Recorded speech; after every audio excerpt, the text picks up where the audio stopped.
Tudo bem, doutora? Boa tarde. Olá, minha querida, tudo bem? Você consegue me ver e me ouvir? Tranquilo. Tô te ouvindo bem, tô te vendo, tranquilo.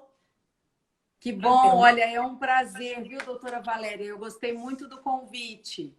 Que bom que a doutora gostou. Eu estava conversando com o pessoal que essa live faz parte do projeto, que é de interlocuções no direito previdenciário e o direito do trabalho. Essas duas áreas sempre caminham juntos, né? Juntas. E é sempre bom a gente mencionar que uma depende uma da outra, né? E vice-versa. A É doutora verdade, doutora, e nem sempre isso fica claro, né? Não é? Às vezes nós temos estudiosos e pesquisadores na área do direito do trabalho, do processo do trabalho, que nem sempre fazem esse diálogo com o direito previdenciário. E o reverso também é verdadeiro, quando na verdade elas são altamente interdependentes. Verdade, isso mesmo. Eu fiquei muito honrada da doutora ter aceito esse convite. Para quem não conhece, né? Que todo mundo te conhece, né, Excelência? A doutora Noema Porto é juiz do trabalho em Brasília, é presidente da ANAMATRA e está aqui com a gente hoje para debater a Lei 14.020, seus reflexos no direito do trabalho e no direito previdenciário. E aí, doutora, eu já faço uma pergunta. Qual a importância dessa lei? E teve, então, o descarte da MP 936? Houve o descarte da 936? E qual a importância seria dessa lei 14.020 para o direito do trabalho e também para o previdenciário? Então, doutora Valéria, atualmente eu sou presidente da Associação Nacional dos Magistrados da Justiça do Trabalho para o biênio 2019-2021, uma entidade nacional que representa quase 4.000 magistrados e magistradas do trabalho de todo o Brasil. E a ANAMATRA acompanhou desde a edição da então medida provisória número 936, a sua tramitação legislativa, que foi justamente o processo de conversão da medida provisória em lei. A ANAMATRA apresentou nota técnica tanto no início da tramitação até todas as comissões, até o final mesmo da conversão. Então, foi um assunto que a entidade realmente acompanhou. E o que a gente pode dizer, assim, a Lei 14.020 tem seus potenciais, tem seu valor, mas também tem lá os seus problemas, né? Então, é uma lei que institui esse programa que tem atendido muitos brasileiros e brasileiras do programa emergencial de manutenção, ou uma tentativa de manutenção de emprego de renda, mas não faz só isso. Também dispõe de outras medidas vinculadas a essa situação para o enfrentamento da pandemia, pensando a questão do mercado de trabalho. E a lei acaba prevendo duas medidas, que seria justamente a redução proporcional do salário da jornada e a possibilidade de uma suspensão temporária do contrato de trabalho. E, para essa finalidade, ela traz também o pagamento do benefício. A Lei 14.020, ela é resultado do processo legislativo da conversão da medida provisória, e há uma diferença entre elas, porque enquanto ainda a medida provisória número 936 era visível que estava sendo dada maior ênfase à validade de acordos individuais. Durante o processo de transformação, de validação da medida provisória e da sua conversão em lei, a gente nota que a negociação coletiva também passou a ser uma possibilidade na lei, que então foi consolidada como lei. Mas nada disso, ao menos na visão da ANAMATRA, seria suficiente se nós pensássemos o contexto constitucional. Porque para o contexto constitucional, o ideal era o da obrigatoriedade da negociação coletiva, compreendendo que os sindicatos eles não podem ser vistos como um problema diante de uma crise, que é uma crise sanitária, mas também uma crise do mercado de trabalho. Eles precisam ser vistos como uma parte da solução, na medida em que eles deveriam, num diálogo com o setor empresarial, tentar encontrar as melhores soluções. A Ana Mata discutiu muito esse assunto, tanto que houve aquela ADIM no Supremo Tribunal Federal em desfavor da medida provisória. E, na ocasião, o ministro Ricardo Lewandowski, no deferimento da liminar, depois não confirmada por maioria de votos no plenário, acabou citando uma nota pública, uma nota técnica da Ana Matra, em que firmemente nós defendíamos o valor da negociação coletiva. E aqui, doutora, se a senhora me permite, eu acho que valeria para os juristas, os advogados, os magistrados, os estudiosos, um alerta. Qual alerta? Quando o Supremo Tribunal Federal apreciou a ação direta de inconstitucionalidade em desfavor da então medida provisória, o objeto da ADIM é esse. Qual é o objeto? O objeto é a discussão de eventual inconstitucionalidade de partida de uma medida provisória. Eu faço esse alerta porque o que o Supremo avalia numa medida provisória é muito mais restrito do que avalia, por exemplo, numa lei. Então, naquele momento, eles assim, olha, é relevante e urgente a questão da negociação coletiva? Então, com esse desenho, não se confirmou em liminar a inconstitucionalidade da medida provisória. Isso não significa que uma nova etapa de discussões judiciais sobre a constitucionalidade ou inconstitucionalidade de negociações individuais não comece. É possível que comece sim, notadamente em razão da Convenção número 98 da Organização Internacional do Trabalho, que é uma convenção que o Brasil ratificou e que, pensando num controle de convencionalidade, insta os poderes públicos ao valor da negociação coletiva. Doutora, e os acordos que foram feitos na medida provisória 936? Como fica agora? É uma questão, doutora Valéria, porque a própria lei, ela traz como se fosse uma espécie de uma tentativa de interpretação temporal, não é? Nesse contexto, medida provisória e a sua própria conversão em lei.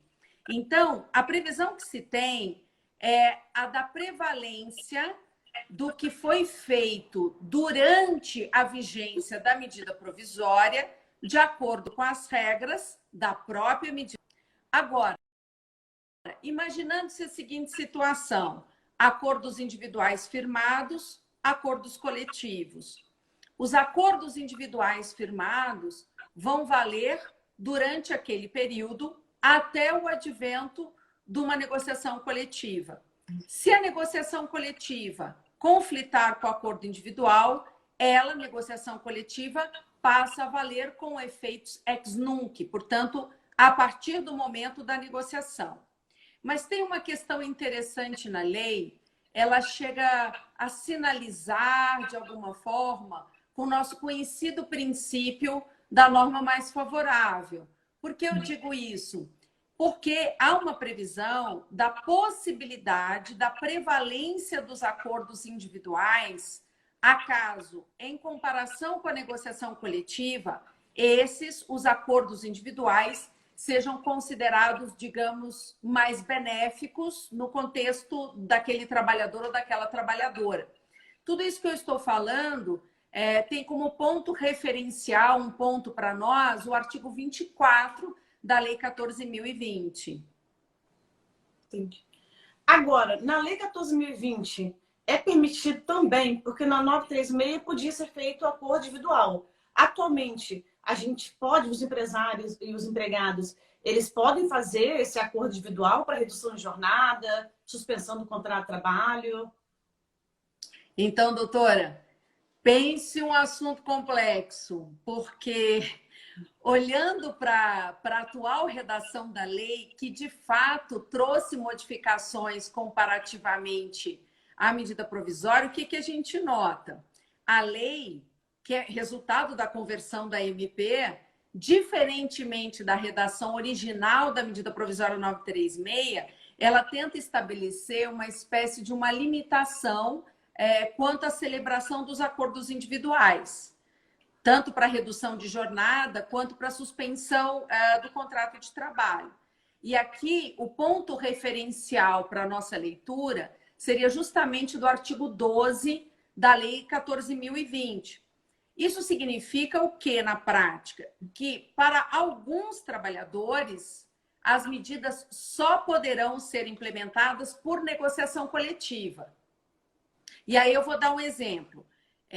Um empregado com um salário superior a R$ 2.090, que é uma referência da lei, e que seja um empregado numa empresa cujo rendimento base em 2019 foi superior a R$ 4.800.000. Nessa hipótese, trata-se da necessidade de uma negociação coletiva. Mas a lei traz outra ressalva. Qual ressalva? Ela ressalva se tratar, por exemplo, de uma redução de jornada proporcional daí à redução de salário em 25%. Por quê? Se a hipótese for de redução de apenas 25%, aí é possível o acordo, a negociação individual. Mas, doutora, eu queria até destacar para nós, né, nós que vamos enfrentar na prática a aplicação dessa lei, né, nós magistradas, nós advogadas, que quando se fala desse acordo individual e a gente tenta fazer essa separação em faixas, né, até 2090, depende se a empresa teve um rendimento superior a 4.800.000 ou não, enfim. De toda sorte, a negociação individual, ela nunca pode ser vista como uma carta em branco. Ela não é uma carta em branco. Ainda que se encaixe em alguma das faixas permitidas, é sempre possível o questionamento sobre eventual abuso no estabelecimento dessa negociação individual. Ou, dito de outra maneira, uma análise sobre eventual fraude na consolidação da negociação individual. Vale a máxima, que é uma garantia fundamental da Constituição, que é o princípio da universalidade da jurisdição. Eu sei, doutora, que nós temos problemas até agora na Justiça do Trabalho sobre o problema do acesso à Justiça do Trabalho, um problema que vem legado da chamada reforma trabalhista. Até o presente momento, ainda o Supremo Tribunal Federal não finalizou essa controvérsia com o julgamento da ADI 5766, mas independentemente disso, o fato é que mesmo quando está encaixada na lei uma hipótese de acordo individual, esse acordo individual não é uma carta em branco, portanto, eventuais abusos poderão ser discutidos no âmbito do Poder Judiciário, embora eu reconheça que o acesso à Justiça do Trabalho não é pleno e não é amplo desde pelo menos 2017. Entendi. A doutora falou em fraude, né? Falou nesse tema, assim. Aí eu lembrei do fato príncipes. Como a doutora vê essa situação de alguns empresários que aproveitam desse né, do fato príncipe para demitir em massa? Como seria visto isso pela magistrada? E como a lei também, 14.020, aborda essa questão? Pois é, doutora Valéria. Sabe que durante a tramitação da conversão da medida provisória em lei, surgiu uma questão na conversão. Isso não estava claro na medida provisória. O artigo 29 da Lei 14.020 tornou essa questão explícita. Porque o artigo 29 acaba dizendo que não se aplica o artigo 486 da CLT, que é justamente o dispositivo legal que prevê essa questão do fato do príncipe, na hipótese de paralisação ou de suspensão das atividades empresariais que tenha ocorrido por determinação de ato de autoridade municipal, estadual ou federal para enfrentamento da calamidade pública. Mas eu gostaria até de acrescentar o seguinte: independentemente dessa expressão literal do artigo 29 da Lei 14.020, veja, a adoção estatal de medidas legais ou de medidas administrativas, sobretudo quando elas estão motivadas em questões de saúde pública, que eventualmente venham a afetar a empresa, não caracterizam fato do príncipe, nesta ou em outra situação. Por quê? Porque a adoção desse tipo de medida integra o chamado risco empresarial, né? Ou, dito de outra maneira, a onerosidade que é típica do negócio, a onerosidade decorrente de uma política econômica ou de uma política sanitária do governo não é caracterizadora do fato do príncipe no rigor do artigo 486 da CLT. De maneira que veio em boa hora o artigo 29 para, de certa maneira, procurar dissipar essa controvérsia que durante a medida provisória e logo depois da decretação da pandemia acabou surgindo de aqui ou de acolá como uma possibilidade. Sim, verdade. Porque no início da MP 936, surgiu muitas empresas utilizando isso e até citando, né, o fato príncipe, né, alegando que demitiu devido a esse tema, né? E, na verdade, nem sempre a demissão em massa, o fato da pandemia ter surgido, não significa que você pode também aviltar os direitos trabalhistas e começar a demitir em massa sob a alegação do fato príncipe. Correto? É verdade, doutora. Bem no início aconteceu exatamente, não só no início, a gente tem notícias disso até hoje, né? É verdade. Mas a senhora tem razão. Bem no começo da edição da medida provisória, se vinha nessa ideia, não, olha, eu estou demitindo tantos trabalhadores, mas daí é por conta das medidas sanitárias do governo. Veja, faz parte do risco do negócio, né? E as empresas precisam ter aporte suficiente, aporte econômico, inclusive para essas circunstâncias excepcionais. Fato do príncipe não tem nada a ver com isso. Também até pensar também os empresários, tem que pensar também na função social deles também, né? Que a empresa tem uma função social. Não pode sair demitindo todo mundo alegando o fato príncipe. Tem a função social também que ela tem que tomar cuidado, né? Boa lembrança mesmo, doutora, porque por vezes se invoca uma ideia de livre iniciativa ou de direito de propriedade numa visão que não é exatamente compatível com a atual Constituição Federal de 1988. A nossa Constituição não atribui nem à livre iniciativa, nem ao direito de propriedade, nenhum comando absoluto. Tanto a livre iniciativa quanto o direito de propriedade, eles têm que estar tensionados, eu diria, necessariamente conjugados, tanto com o valor social do trabalho, quanto com esse dever social, digamos, da livre iniciativa. Então, não existe um direito de propriedade absoluto, nem uma livre iniciativa absoluta. A conjugação que se faz é com o valor social do trabalho e esse dever empresarial, ou o dever do exercício do direito de propriedade cumprindo uma finalidade social. E a finalidade social há de ser a de proteção daqueles que necessitam do trabalho para viver, com certeza. Agora, doutora, na redução proporcional, porque minha preocupação, eu advogo na área trabalhista e na área previdenciária, né? Eu tenho uma grande preocupação nesse ponto, porque quando você reduz o salário proporcional e quando você reduz a jornada, o que acontece no direito previdenciário? A renda mensal inicial do segurado, ou seja, o PPC, o período base de cálculo, quando ele vai pleitear um benefício previdenciário, se ele foi reduzido a jornada devido à MP 936 e depois na 14020, o que poderá acontecer com ele? Ele tem um benefício, receber um benefício menor, porque não vai estar se recolhendo. Quando você suspende o contrato de trabalho, não tem recolhimento das contribuições sociais. E aí, como a Lei 14.020 viu essa redução proporcional de jornada e também a redução do salário? Se pensou nessa hipótese, no previdenciário, como ficou essa questão da redução? Na verdade, eu acho que a legislação, doutora, como a senhora bem colocou, traz diversos problemas previdenciários e não soluções para o campo previdenciário.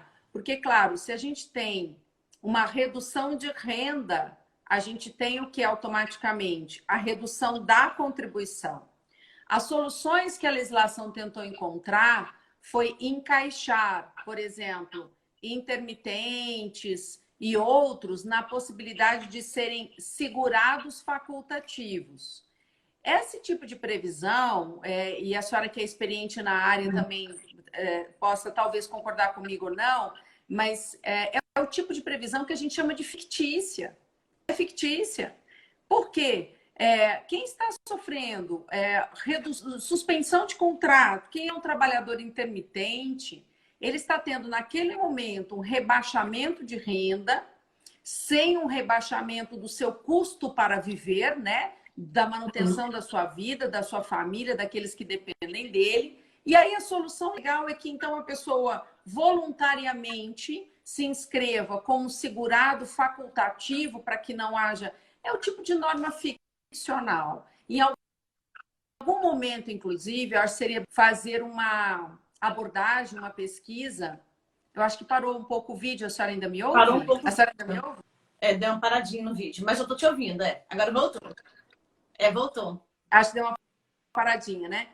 Em algum momento, eu acredito que vai ser importante fazer uma pesquisa desse período para saber quantos trabalhadores se inscreveram como segurados facultativos. Porque esse tipo de previsão, ela é formalmente válida, mas substancialmente ineficiente, né? Além disso, a gente exige, isso já era um problema que vinha desde a reforma trabalhista, exigir do trabalhador intermitente a sua condição de segurado facultativo é o mesmo que a gente assumir explicitamente que essas contribuições elas não vão acontecer. Quer dizer, o que haverá? Haverá, é previsível que aconteça, o que eu estou chamando de uma imensa descobertura previdenciária, com prejuízo para os trabalhadores, ainda mais nas regras novas da emenda constitucional número 103, em que estão muito mais endurecidas as regras de acesso aos benefícios previdenciários, né? Houve alguns impactos que eu gostaria até de mencionar, se a senhora me permite, também no campo previdenciário. Por exemplo, durante o período dessa suspensão, isso é o artigo 8º, vou ver aqui rapidamente, acho que é o artigo 8º, parágrafo 2º da lei, fala que durante essa suspensão temporária, fica autorizado a contribuir para o regime geral de previdência na qualidade de segurado facultativo na forma do artigo 20 da lei. Bem, além disso, está prevista uma tal de ajuda compensatória, né, pela empresa, essa ajuda compensatória mensal facultativa, dizendo-se que ela não tem natureza salarial, então também não atinge o patamar de contribuição. Quer dizer, a gente vai naquela linha de ter pagamentos relacionados ao trabalho, mas que ficcionalmente são retirados do campo salarial e exatamente por isso não geram contribuição. O artigo 8º da Lei 14.020, que também não estava na medida provisória, tem algo parecido, porque daí ele diz que a empresa com receita bruta de mais de 4.800.000, né, no ano base de 2019, tem uma regra cogente para esse tipo de empresa, porque ela somente poderá suspender o contrato de trabalho mediante o pagamento dessa tal de ajuda compensatória mensal no valor de 50% do valor do salário do empregado durante o período da suspensão. Perfeito. Só que o pagamento dessa ajuda compensatória explicitamente tem na indenizatória, não incide para cálculo de FGTS, nem de INSS, nem de demais encargos. Então, eu diria que a gente tem aqui um duplo problema. A gente tem o problema da não contribuição previdenciária e, a despeito dessa ajuda, não está sendo mantida a renda ou patamar de renda do trabalhador e da trabalhadora. Por quê? Porque seu FGTS e suas outras parcelas não são pagas considerando essa ajuda. Também andei mapeando como, digamos, uma consequência previdenciária, a de que o benefício ele não pode ser pago para o empregado que tiver em gozo de outro benefício de prestação continuada, né? Mas eu acho que é bom a gente lembrar da exceção, quer dizer, salvo aquelas exceções que são mais extremas, que é justamente a pensão por morte e o auxílio acidente. Também tem uma coisa que eu acho que só críticas não valem, eu acho que a gente precisa ressaltar os aspectos positivos. E tem um aspecto positivo, eu acho, da norma, previsto no artigo 31, que é essa questão da possibilidade do acordo de cooperação, né? É um acordo de cooperação técnica, SS, para tentar recuperar, para requerer os benefícios previdenciários para os empregados associados ou beneficiários por meio eletrônico. Acho que essa questão da... Foi bacana. Acho que essa cooperação técnica foi real. Me ouve? Estou te ouvindo. Está parado o vídeo, mas dá para ouvir. Voltou. Recentemente, eu observei, foram divulgados códigos, né? Os códigos atuais para esse recolhimento. Acho que é o código 5827, ativa no caso da suspensão temporária de contrato ou redução de jornada, e o código 5833 para a contribuição facultativa em período de afastamento ou inatividade sem remuneração, para serem usados o DARF, né? E não o famoso GPS. Então, há uma previsão, for tentar resolver a não permanência no contributivo, mas ela é uma solução artificial, ela tende a ser ineficiente, exatamente porque em situações como essa é muito difícil ver o trabalhador se inscrever como segurado facultativo. Esse que é o problema, né? Porque quando o segurado já foi reduzido seu salário, já está suspenso de trabalhar, já não está recebendo, né? O que ele recebia antes. Como ele vai recolher facultativo? Então, é o que a doutora falou. É uma coisa que a Lei 14.020 diz que pode, né? O trabalhador segurado ele pode contribuir com facultativo, mas não vai ser eficaz, porque vão ser poucos que vão contribuir. Eu achei interessante quando a doutora também falou que, posteriormente, é bom a gente ir acompanhando, ver se vai ter uns dados desses de quem contribuiu, se aumentou a contribuição do número de facultativo na pandemia. Porque também esse dado seria interessante. Agora, outra questão, doutora, é sobre a gestante. Como ficou as gestantes na Lei 14.020? Porque para elas no caso da gestante, né? se tentou... No caso da gestante, se tentou construir uma solução ali pelo artigo 22 da lei atual, porque o benefício pode ser também estendido para a empregada doméstica, gestante, incluindo a trabalhadora doméstica. Ambas podem participar do programa emergencial de manutenção de emprego e de renda. Mas, quando sobrevier, né, o fato gerador do salário maternidade, e aí compreenda-se como fato gerador o parto, a adoção, a obtenção de guarda judicial, por exemplo, aí o empregador, nesse momento, deve interromper o acordo que foi estabelecido para a suspensão do contrato ou para a redução proporcional da jornada e do salário, e deve comunicar ao Ministério da Economia, que é justamente o órgão que atualmente tem, digamos, organizado ou sistematizado e regulamentado essas formas de pagamento. Agora, o salário maternidade vai ser pago para a empregada, incluindo a empregada gestante, é bom alertar, no valor da remuneração integral. Ou, se isso não for possível de apurar, no valor que seja o equivalente ao do seu último salário de contribuição para a Previdência. E aí não é viável, não é possível a aplicação da redução proporcional da jornada para esse cálculo. No caso da adoção ou no caso da obtenção da guarda, né, judicial, aí o salário maternidade vai ser pago diretamente pela Previdência Social. Eu não sei o que a doutora pensa a respeito disso, mas me pareceu uma solução razoável. Foi uma solução razoável. A da previsão explícita, né? Não, foi uma solução razoável para a gestante, sim.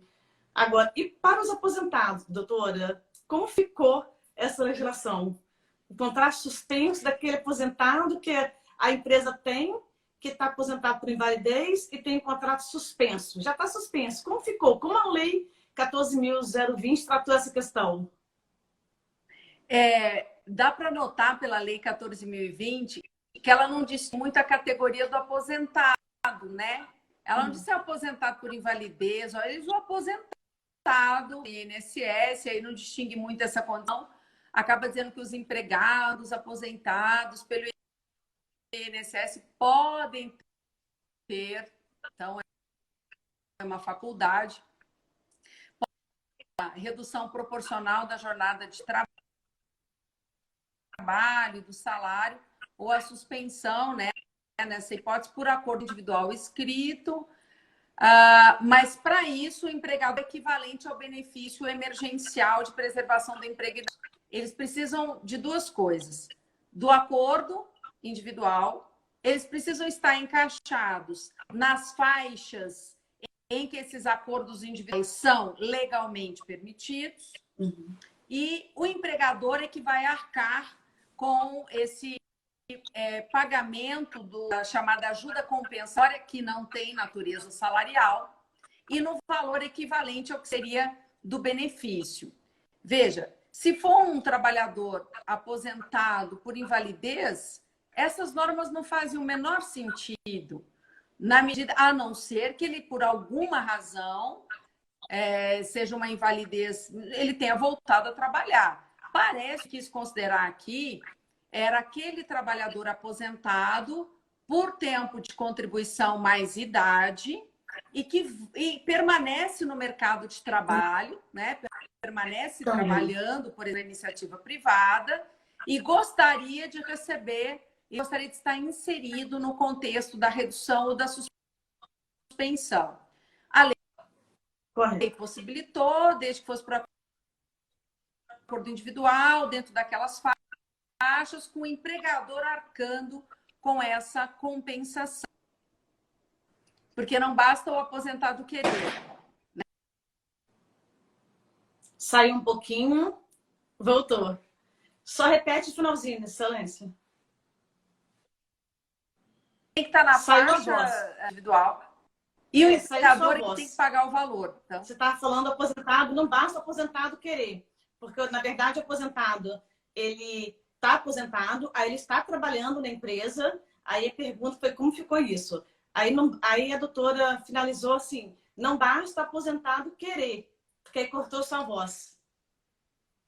Porque a gente recebe relatos de aposentados nessa condição que eu lhe disse agora, vale dizer, ele é um aposentado por tempo de contribuição e idade, mas que permaneceu no mercado de trabalho, portanto, ele está trabalhando.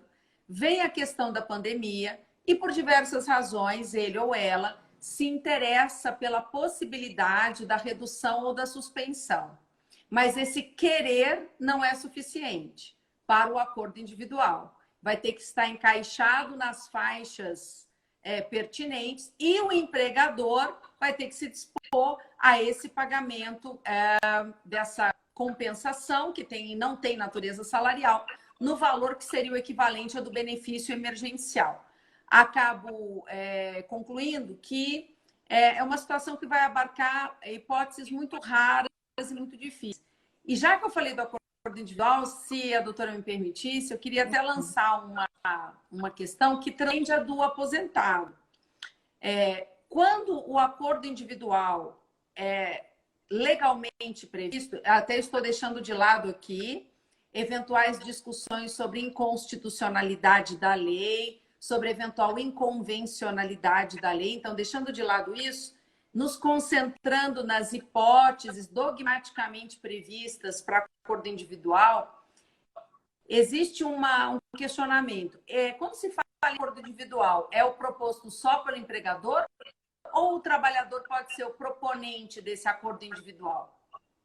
Né? Que qualquer das partes contratantes, embora isso não esteja exatamente muito claro. Então, o trabalhador e a trabalhadora também pode ser o proponente desse acordo individual de suspensão ou redução.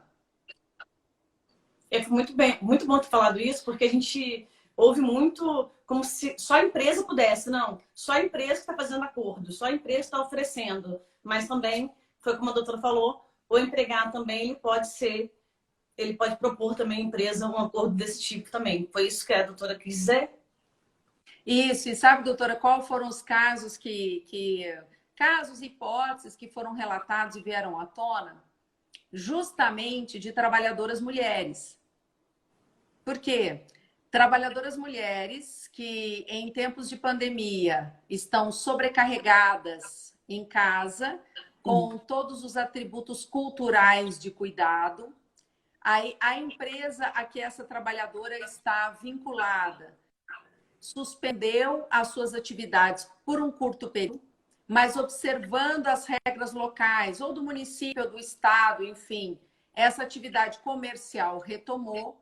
A empresa convoca os trabalhadores para o retorno e essa trabalhadora mulher, em razão das muitas dificuldades nos atributos de cuidado, não tem condições de retornar, porque não pode deixar o filho menor, aquela coisa toda, e ela propõe individual, porque considerando as suas dificuldades, naquele momento, para ela, é melhor ou a redução da jornada com redução proporcional de salário, suspensão do contrato.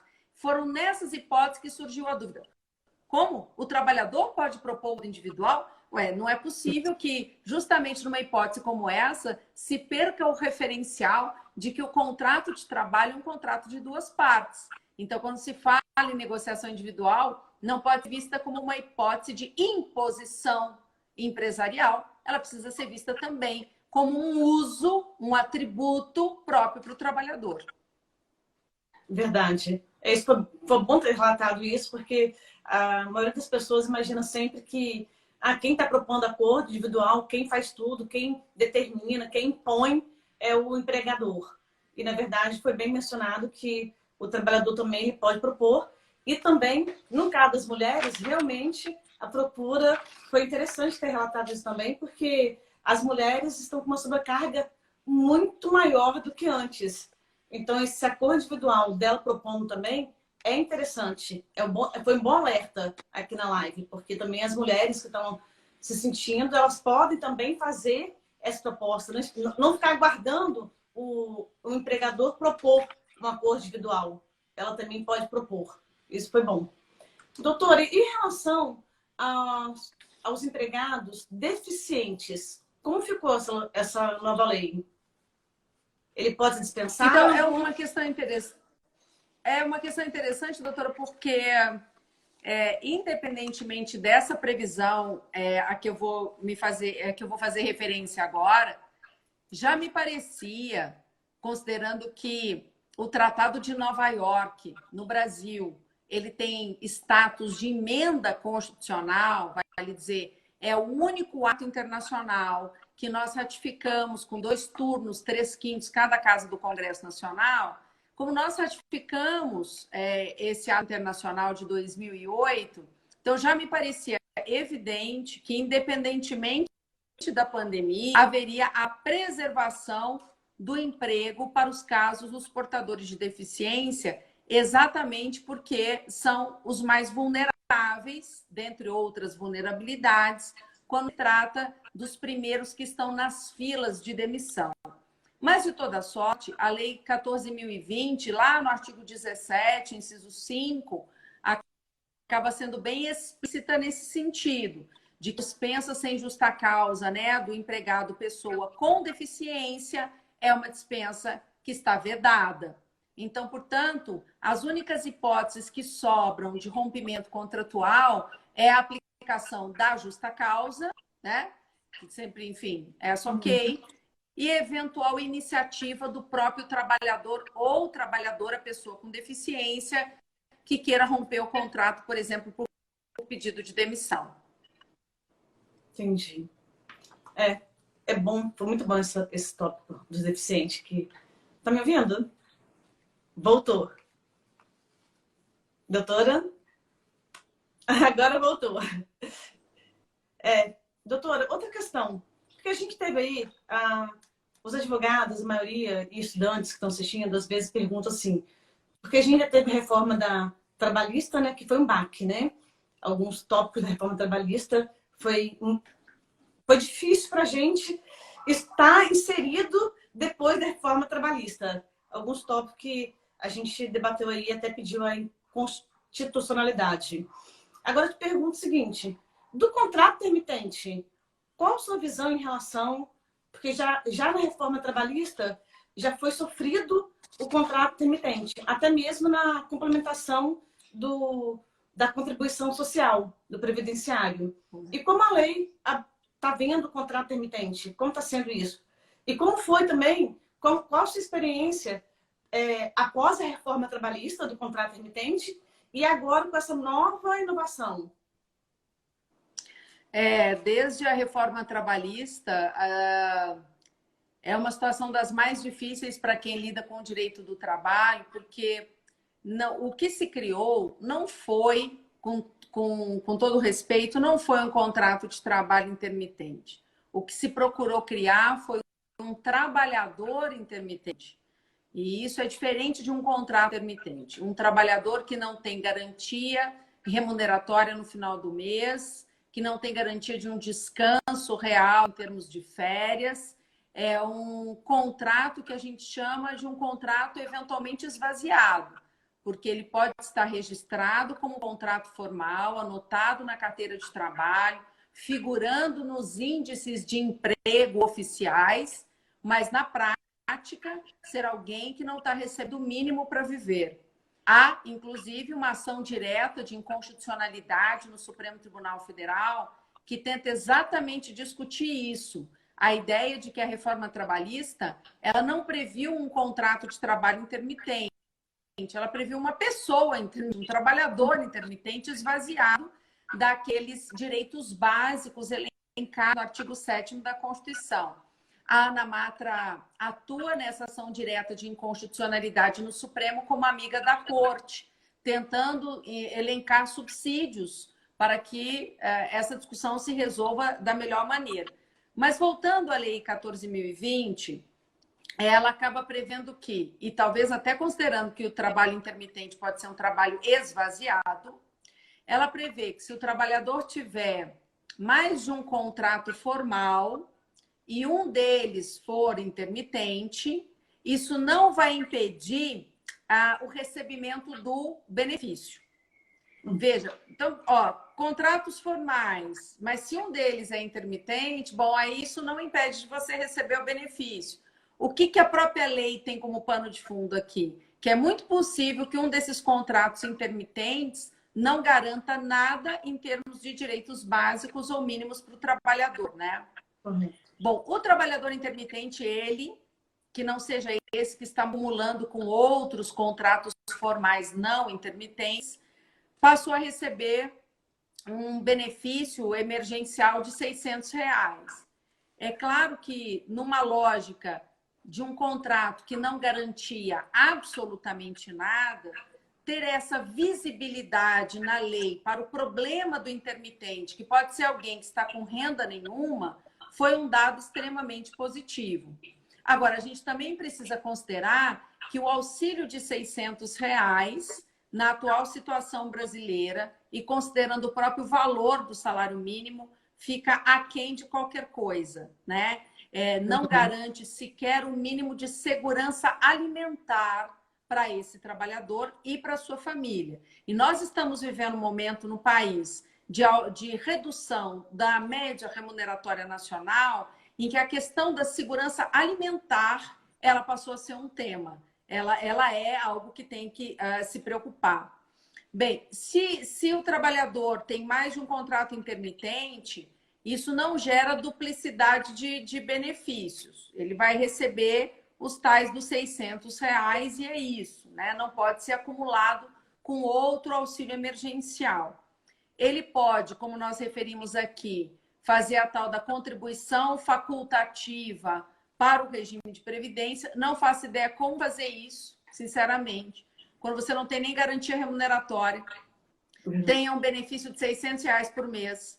Mas o fato é que prevê essa possibilidade de ser um contribuinte facultativo por iniciativa própria. Outro dispositivo que eu acho de dificílima aplicação, considerando que nós sabemos da situação dos trabalhadores e trabalhadoras intermitentes, né? E aí eu lanço até uma preocupação, doutora, quanto que dessa crise pandêmica, que já era precedida por uma crise econômica e uma crise do mercado, né? A crise econômica e a crise do mercado de trabalho anterior à pandemia. Teve agravamentos com a pandemia e eu fico pensando quanto do uso exacerbado do trabalho intermitente não vai ocorrer quando da eventual retomada de alguma pulsação na economia brasileira. E é um dos contratos mais precários, formal e precário.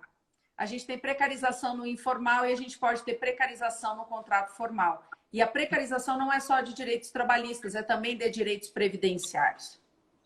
Verdade. Nós estamos indo para o final, doutora. Eu gostaria que a doutora colocasse assim, no final o que a Lei 14.020 deixou de abordar e deveria ter abordado, na sua visão. O que faltou nessa lei? O que poderia ter inserido nessa lei que não foi inserido? O que faltou nisso?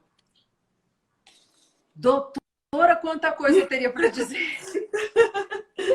Eu vou falar, assim, de alguns aspectos, pelo menos, que possam me parecer mais graves, né, nesse momento.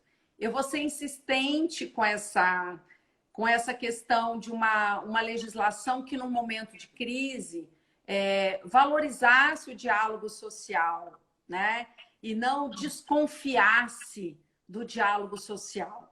Então, faltou valorizar, sim, as entidades representativas dos trabalhadores como interlocutoras nesse momento de crise. Eu nem estou dizendo aqui que nós estamos numa época de belíssima representação dos trabalhadores, que não há crise da representação sindical, os sindicatos não estão em crise, tudo isso está acontecendo.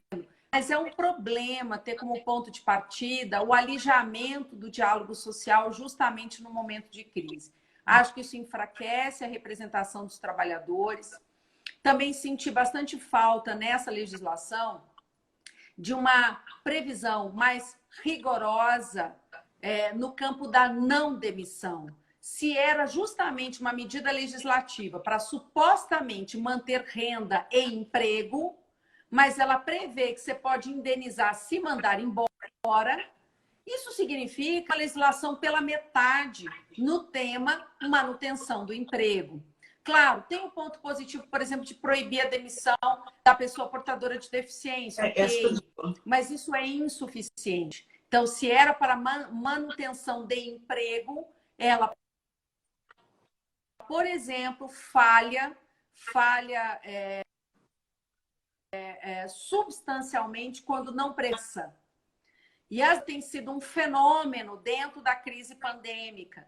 E demissões em massa, em geral, não negociadas coletivamente, em que as escolhas pelas demissões observam critérios bastante arbitrários, quando não preconceituosos. E uma legislação que pretendia manter renda e emprego falhou a não considerar os aspectos, por exemplo, da demissão em massa. Acredito que a legislação falhou, não colocou, não foi suficiente para manter rígida a contribuição previdenciária. Por quê? Porque, como eu disse, quando a gente fala em precarização, não é só dos direitos trabalhistas, o que eu acho que já seria bastante, mas é também dos direitos previdenciários. A previdência, a rigidez previdenciária é um direito coletivo e difuso de todos. E a legislação, ao enfraquecer a contribuição previdenciária, contribui para esse tipo de precarização. Também senti falta, ou senti, digamos, a ausência da consideração da inclusão de maneira mais explícita, abrangente e consistente das trabalhadoras domésticas, que foram uma das primeiras, digamos assim, atingidas pela crise pandêmica. E aí, se eu pudesse dizer finalmente, né? eu senti falta de uma legislação que usasse a verdadeira linguagem do direito do trabalho, que é uma linguagem que visa a pessoa humana e é uma linguagem que deveria valorizar os princípios que historicamente fizeram do direito do trabalho do Brasil um direito de patamar fundamental. Eu sei que a gente está no final, doutora, eu não vou ficar falando indefinidamente, porque a senhora que controla o tempo. Mas, assim, falei agora, de cabeça, alguns pontos que, especialmente na tramitação, isto é, na conversão da medida provisória em lei, nós, como entidade, percebíamos dificuldade de avançar no debate parlamentar. Foi ótimo. Doutora, muito obrigada. Eu já admirava a magistrada há um bom tempo e a sua visão constitucional, eu fico até emocionada. A sua visão constitucional, a sua visão do ser humano mesmo, da humanidade. Amei essa live, gostei muito de saber da sua visão também previdenciária, que é muito importante. Gostei muito disso, de saber que uma magistrada trabalhista, porque a gente vê assim, nem todos têm essa visão previdenciária com trabalhista.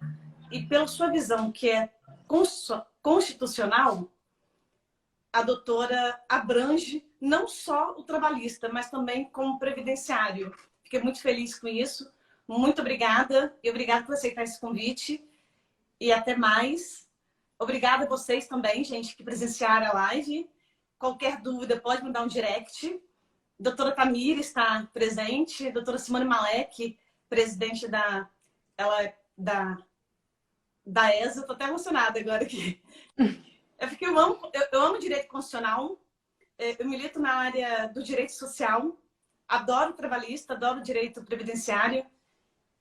Então, fiquei muito emocionada mesmo com essa sua posição. Saber que uma magistrada trabalhista também tem essa visão. Em que pese, a gente sabe que vocês têm essa visão, porque a Emenda Constitucional 45 já passou essa competência e vocês abraçaram com muita vontade mesmo. Vocês realmente, os magistrados trabalhistas, estão sempre estudando também essa área. Então, obrigada mais uma vez por estar aqui comigo. E obrigada a todos vocês também que presenciaram essa live. E qualquer coisa, manda um direct pra gente. E quem tirou alguma foto, manda também, marque a gente. Obrigada, Excelência. Obrigada, doutora. Foi um prazer conhecê-la e foi um prazer conversar e responder suas perguntas e dialogar. Até uma próxima vez. Pode contar comigo. Conte sempre com a Ana Marta. Obrigada. Até.